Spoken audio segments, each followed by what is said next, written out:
phase transition, right? And so this is called the fluctuation-induced first-order phase transition. Okay? And but if you go to a three-flavor case, then the situation is more or less trivial, because in this case, the U1 actual anomaly, with U1 actual anomaly, the anomaly-induced interaction has cubic term in terms of the order parameter. And if you have cubic term, you always have first-order phase transition. So trivially, you have first-order phase transition. And even in the case without U1 actual anomaly, this is actually a fluctuation-induced first-order phase transition. And in any case, you have first-order phase transition if the flavor is greater or equal to 3. Okay. In the first case, you said that you expect a second order Yes. O4 transition, but couldn't it be also first order? Yes, it's possible. And in some So models, the statement is, if it is second order, then it has to be O4. yes, but okay, that is a very stringent application of the universality class. But in many cases, we know that O4 models usually have a second order phase transition, and the wider interpretation of the universality class usually tell us the order of the phase transition of the similar kind of models. Okay, of course that is not the exact argument, but in many cases that is the case. But of course it is a very dangerous argument, and in fact, you must be very familiar with this type of correspondence for the pure Yang-Mills theory, right? And in that case, NC4 is very special, and you confirmed you falsified the Svetitsky-Yampe conjecture using lattice. Anyway, so in any case, naive interpretation is sometimes dangerous. But anyway, from some empirical, so existing researches, we already know that. So this is it is most likely that in this case you have second order phase transition that belongs to the O4 universality class. Okay. And so let me introduce a very interesting interpretation of the symmetry breaking from a little bit different perspective. That is, again, the renormalization group flow, but not for this coefficient, but for the 4 Fermi coupling constant. Okay? And for the 4 Fermi coupling constant, so you can introduce this. Okay? Of course, what I have in mind is something like a non-bionormalizing model. But of course, you don't have to use non-bionormalizing model. But even for QCD, you can introduce this coupling constant, right? Because this type of 4 Fermi interaction is induced by one gluon exchange or whatever. Anyway, then you can compute the beta function for this 4 Fermi coupling constant. Okay, and so this 4 Fermi coupling constant has a dimension 2, and so trivially you have 2 here from the dimensionality. And also, you can have some correction from loop, like this, okay? And then the important thing is that the beta function looks like this, okay, from this computation. And so here, you have positive beta function simply from this factor, okay, 2. Okay? So here you have 2 lambda, okay? But this is negative. And this is quadratic, the lambda squared, and eventually at some point this term overcomes this first term, and then the beta function changes its sign. Okay, so here you have fixed point. Okay, but the interesting thing is that if you go to more and more infrared, okay, I mean if you integrate higher and higher modes, and then because here beta is negative, that means lambda should increase, okay? And so if you start the fluctuation from this value, from this point, lambda eventually diverges after integrating all quantum fluctuations. And here, if you start such integration from here, then it goes to 0, right? And that means, so here there must be a phase transition, okay, at this point of the fixed point. And that fixed point is very easily read from this beta function. And this value is actually the critical value for the phase transition or symmetry breaking. Okay? And actually, if you look at the famous paper by Nambu and Yonara-Zinio, they actually obtained some critical value for the four-frame coupling constant. And if this four-frame coupling constant is strong enough, you can have spontaneous breaking of chiral symmetry. Okay? And this is actually understood in such a way in the picture of RG flow. Okay? And in fact, why coupling constant diverges? The reason is trivial. Okay? So here you have effectively some Risam diagrams. Okay? By solving this flow, RG flow. And so the diverging lambda means you have massless particle propagation in the intermediate stage of four-frame coupling. Okay? That is massless meson, right? And of course, the massless meson appears in the broken phase. Yes? That is Lamb-Goldstone boson. So, very, very natural, right? Lambda diverges because pion becomes massless, and that propagates in this four-Fermi coupling channel. Yes?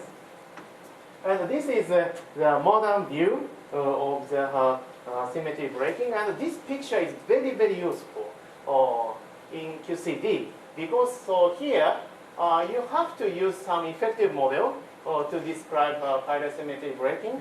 Okay, if you apply this idea in this form, but so here you don't have to go to the form of the effective theory, but you can directly apply this argument to QCD calculation. Okay. So actually, can we trust that fixed point? Well, basically, let's say for QCD, all right, NC is 3, and then it's also about 3.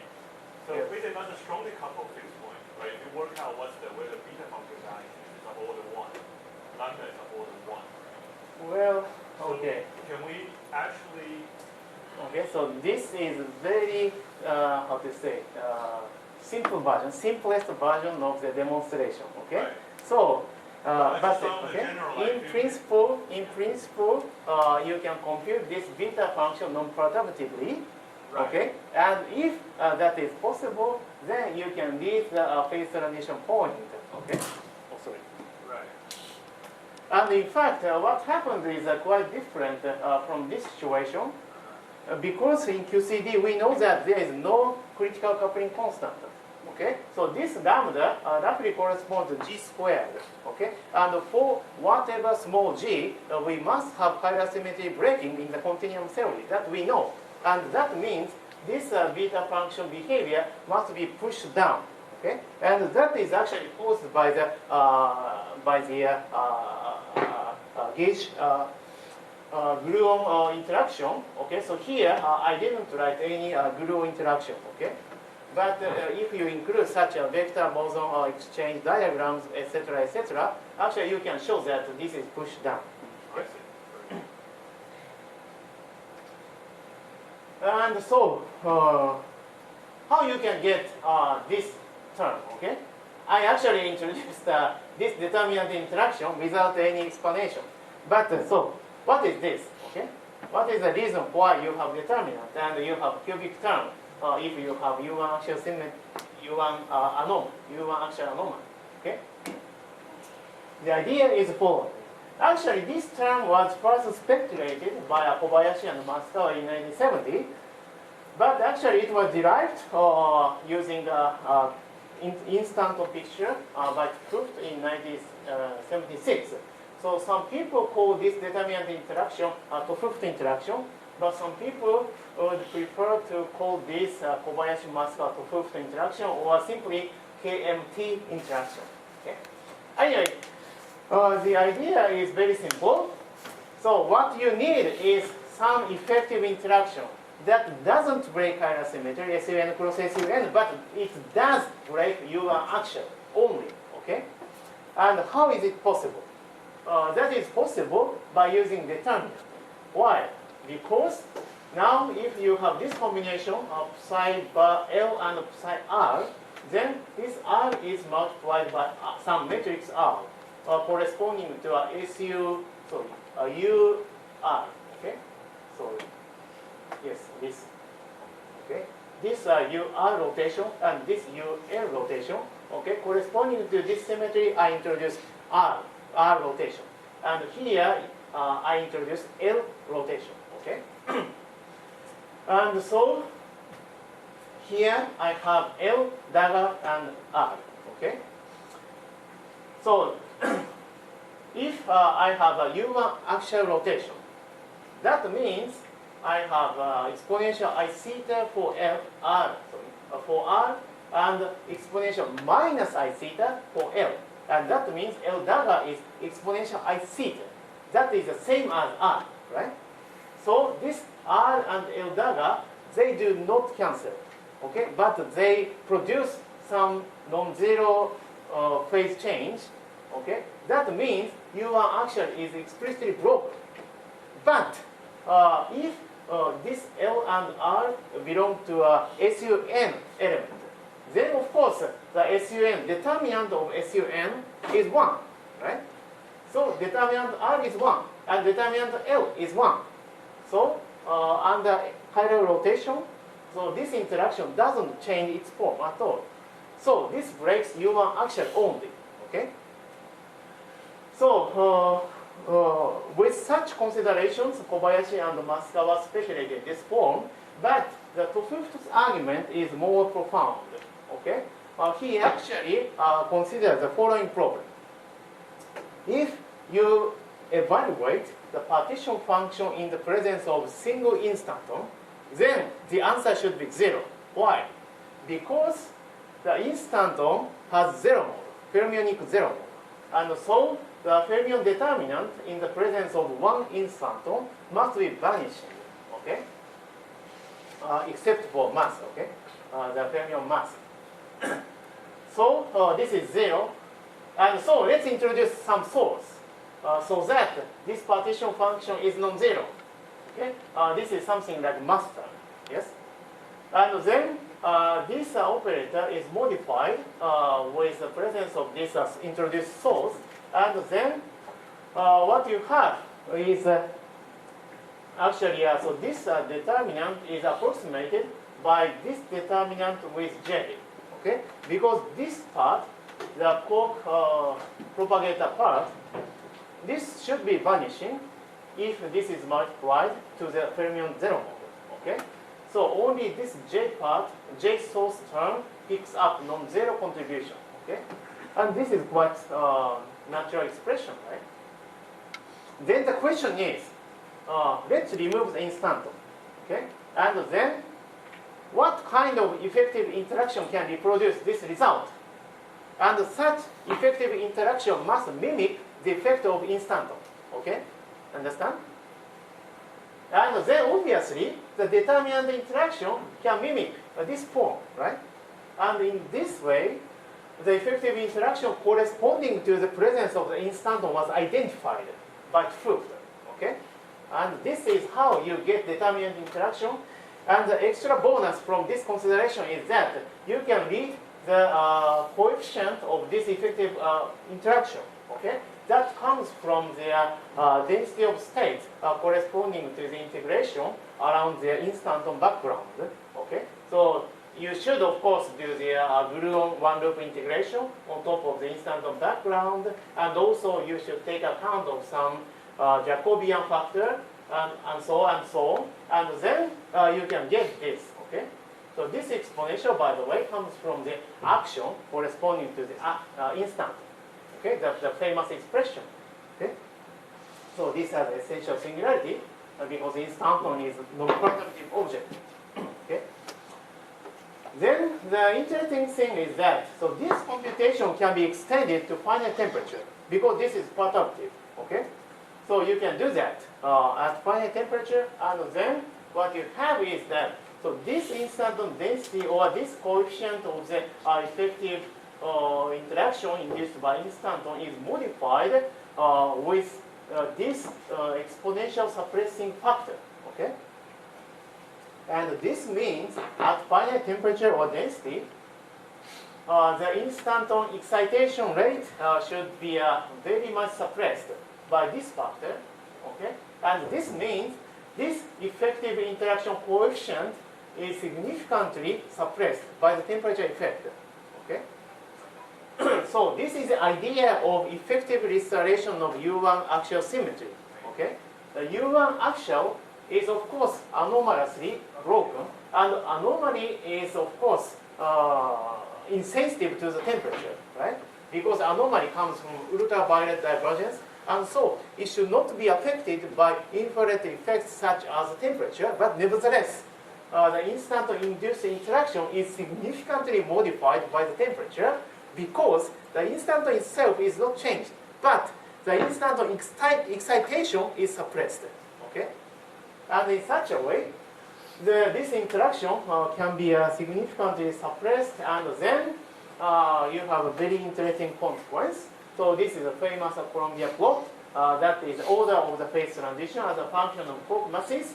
This is UD quark mass, and this is the strange quark mass. And if the strange quark mass is infinitely large, and if UD quark mass is small, then you have two flavor world. And so this is usually considered to be a O4 second order phase transition. But as I said, if the U1 axial symmetry is effectively restored, then this should be first order phase transition induced by fluctuations. Okay?